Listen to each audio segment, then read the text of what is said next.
Top quality और consistent performance के लिए सिर्फ सिल्वर पंप्स, नाम याद रखना। ट्रंप के अल्टीमेटम देने पर रूस ने अपनी प्रतिक्रिया दी है। इस वक्त की बड़ी जानकारी है कि रूस की तरफ से कहा गया है कि तब जबकि उनके टारगेट पूरे हो जाएंगे तब युद्ध रुकेगा। रूस के टारगेट पूरे होने पर ही युद्ध रुकेगा। रूस के पूर्व राष्ट्रपति दिमित्री मेदवेदेव ने यह चेतावनी दी है। वार्ता के लिए शर्त तय करना ट्रंप का काम नहीं है, कहा मेदवेदेव ने। घरेलू मुद्दों पर ध्यान दें ट्रंप, ये भी दोहराया मेदवेदेव ने। तो जारी रहेगा विध्वंस, ट्रंप को रूस का सीधा जवाब। ट्रंप ने धमकी दी, कहा 10 दिन में युद्ध विराम हो नहीं तो एक्शन होगा। रूस ने इसके बाद चेतावनी जारी की है, लक्ष्य पूरा होने तक युद्ध जारी रहेगा, यह साफ कर दिया है एक बार फिर रूस ने। शर्त तय करना वॉशिंगटन का काम नहीं है। यूएस की धमकी से युद्ध और ज्यादा भड़केगा, कहा दिमित्री मेदवेदेव ने, जो पूर्व राष्ट्रपति हैं रूस के। बड़ी बात यह है कि मेदवेदेव ने यह धमकी अमेरिकी सेनेटर लिंडसे ग्राहम से बातचीत के दौरान दी। ट्रंप ने युद्ध विराम के लिए 10 दिन की नई डेडलाइन दी है, जिस पर रूस की तरफ से ये सीधी और दो टूक प्रतिक्रिया सामने आई है। एक बड़ी जानकारी, ड्रोन हमलों के बाद रोस्तोव में भारी तबाही हुई है, ये जानकारी मिल रही है। रोस्तोव में रेल यार्ड में अभी भी बड़ी आग लगी हुई है। यूक्रेन के ड्रोन हमले के बाद यहां भीषण आग लगी।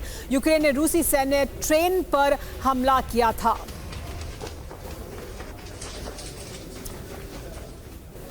सैन्य ट्रेन पर जो हमला किया गया उसके कुछ और वीडियो सबूत सामने आए हैं कि किस तरह से यह हमला किया गया।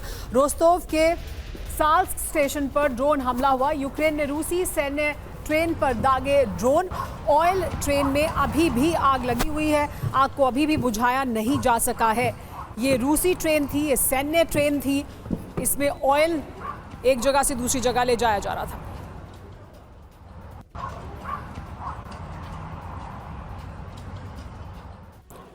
तो ज़ेलेंस्की का प्रण रोस्तोव में ड्रोन रण इसकी वजह से देखने को मिला है। टारगेट क्या था? रोस्तोव में साल्स्क रेलवे स्टेशन टारगेट पर था यूक्रेन के। फ्यूल से भरी एक ट्रेन पर ड्रोन अटैक किया यूक्रेन ने। रूसी सेना की ये ऑयल ट्रेन थी जिस पर हमला किया गया। साल्स्क रेलवे स्टेशन पर हमला लेकिन क्यों किया गया, इसकी अहमियत क्या है? यहां से डोनेस्क में सैनिक भेजे जाते हैं, ये अहम पड़ाव है। रूसी सेना के हथियारों का यहां पर बड़ा स्टॉक है। सेना की रसद की सप्लाई का सेंटर है साल्स्क स्टेशन। युद्ध के लिए टैंक और बारूद की सप्लाई भी यहां से होती है और इसी वजह से इस जगह को यूक्रेन ने टारगेट किया है ड्रोन हमले में। यूक्रेन पर लेकिन फिर बड़े हमलों का खतरा मंडरा रहा है। बीती रात यूक्रेन रूस के रोस्तोव में हमला किया गया। ये वही जगह है जहां से रूस के ज्यादातर ऑपरेशन ऑपरेट हो रहे हैं। खास तौर से फ्रंट लाइन का ये इलाका डोनेस्क में युद्ध के लिए बहुत अहम है। यूक्रेन ने रूस की सप्लाई लाइन काटने के लिए रोस्तोव के रेलवे स्टेशन को नुकसान पहुंचाया है। रेल रूट के साथ सड़क और एयरबेस को भी टारगेट किया गया है।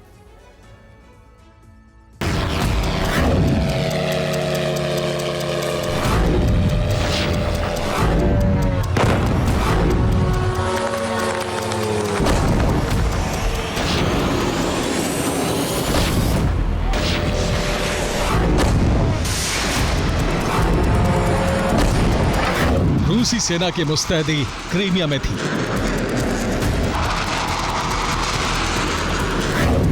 हमले का अलर्ट मॉस्को के लिए था। बेलगोरोद, लेनिनग्राद में air defence high alert mode में थे। लेकिन यूक्रेन का टारगेट बना एक नया रूसी इलाका।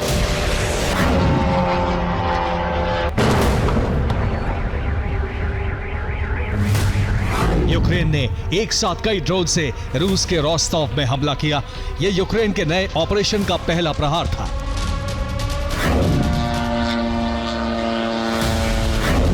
यूक्रेन ने रोस्तोव पर ताबड़तोड़ ड्रोन हमला किया। रूसी सेना ने हमलों को रोकने की कोशिश की।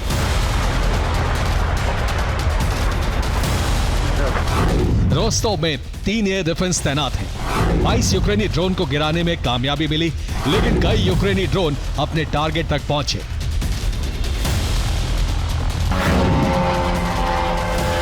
आसमान में ड्रोन की आवाज के बीच रोस्तोव में यह जोरदार धमाका हुआ। आसमान में आग का गोला दिखा। रोस्तोव में यह यूक्रेन का पहला कामयाब हमला था।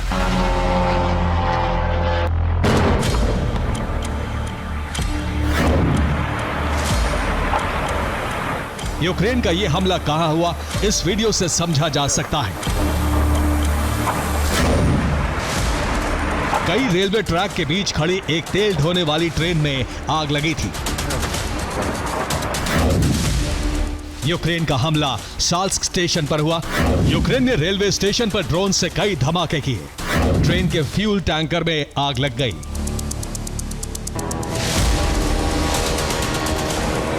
यूक्रेन ने रोस्टोव को निशाना बनाया और हमला रेलवे स्टेशन पर किया गया।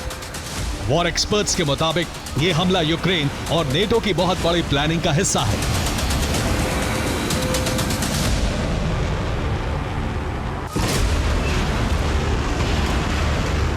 विशेषज्ञों के मुताबिक यूक्रेन ने डोनेस्क मिशन की शुरुआत की है।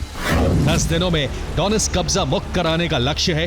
पूर्वी यूक्रेन ही इस वक्त रूस का सबसे बड़ा टारगेट है।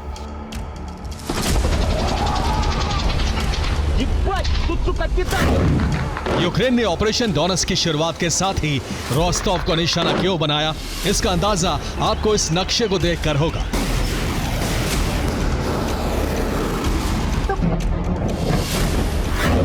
रोस्टोव यूक्रेन के बेहद करीब है।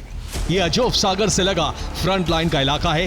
डोनेस्क की दूरी यहां से सिर्फ 270 किलोमीटर है। लुहांस्क से रोस्टोव की दूरी महज 210 किलोमीटर है।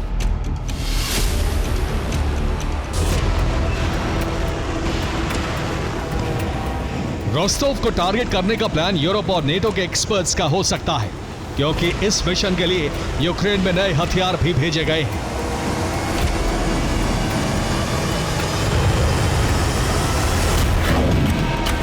रिपोर्ट के मुताबिक ओडेसा में रूस के लगातार हमलों के बीच बेहद जोखिम भरे माहौल में भी एक विदेशी मालवाहक जहाज पहुंचा है। दावा है कि जहाज में यूक्रेन को ड्रोन की सप्लाई की गई है। नेटो अब यूक्रेन के हर उस हिस्से को खाली कराने में यूक्रेन की मदद कर रहा है जहां रूसी सैनिकों का कब्जा है। ट्रंप के 10 दिन के अल्टीमेटम की वजह से यह संग्राम और तेज होने वाला है। रोस्टोव मिशन डोनेस्क के लिए बेहद अहम इलाका है। रोस्टोव पर हमला क्यों किया गया, ये आपको बताते हैं।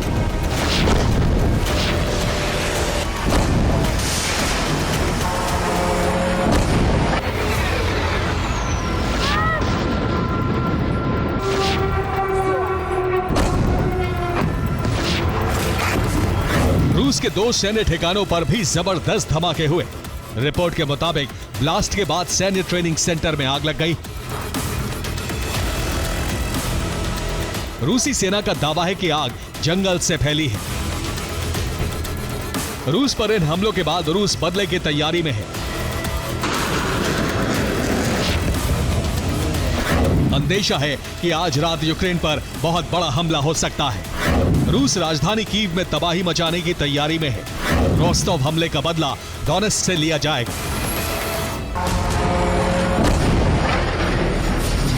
रिपोर्ट के मुताबिक रोस्टोव पर हमले के साथ डोनेस्क में भी यूक्रेन ड्रोन से हमलों की शुरुआत कर चुका है।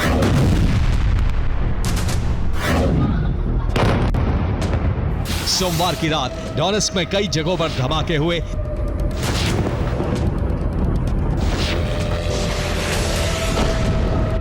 रिपोर्ट के मुताबिक डोनेस्क में धमाकों के बाद अंधेरा छा गया। डोनेस्क में रूसी सेना ने 20 ड्रोन गिराए। डोनेस्क के कीव्स्की इलाके में आग लग गई। फिलहाल ट्रंप के अल्टीमेटम के बाद अगले 10 दिन को युद्ध के लिए बेहद अहम माना जा रहा है, क्योंकि इस दौरान रूस यूक्रेन में कब्जा बढ़ाने के लिए पूरी ताकत झोंकने वाला है। तो वहीं यूक्रेन और यूरोप रूस को रोकने की रणनीति बना रहे हैं। रिपोर्ट के मुताबिक डोनेस्क मिशन के लिए 1 लाख रूसी सैनिक तैयार हैं। डोनेस्क के बाहरी इलाकों पर कब्जे का मिशन शुरू होगा। डोनेस्क में यूक्रेनी सेना का संहार हो सकता है। दूसरी तरफ ज़ेलेंस्की की कोशिश ट्रंप के नए अल्टीमेटम के मुताबिक रूस को 10 से 12 दिन किसी बड़ी जीत से रोकना है। फिलहाल यूक्रेन को सूमी में बड़ी कामयाबी मिली है। यूक्रेनी सेना सूमी के कब्जे वाले इलाके में कई किलोमीटर आगे बढ़ी है।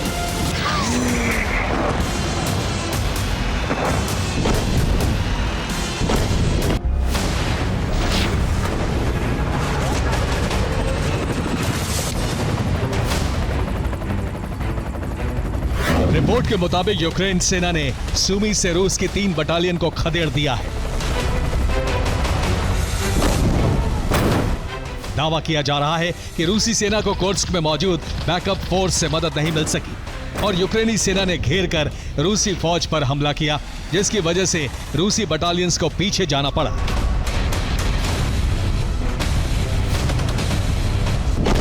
यूक्रेन को कई देशों से आगे मिशन में मदद का भरोसा मिला है।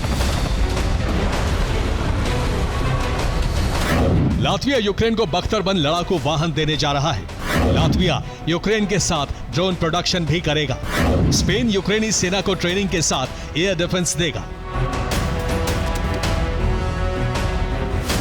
जर्मनी से यूक्रेन को एक बार फिर IRIS-T एयर डिफेंस सिस्टम की सप्लाई की जाएगी। पहली बार 11 डिफेंस सिस्टम यूक्रेन भेजे जाएंगे। माना जा रहा है कि भविष्य में नेटो की मदद से यूक्रेन रूस को कड़ी चुनौती देने वाला है। Bureau report, TV9, Bharatvarsh.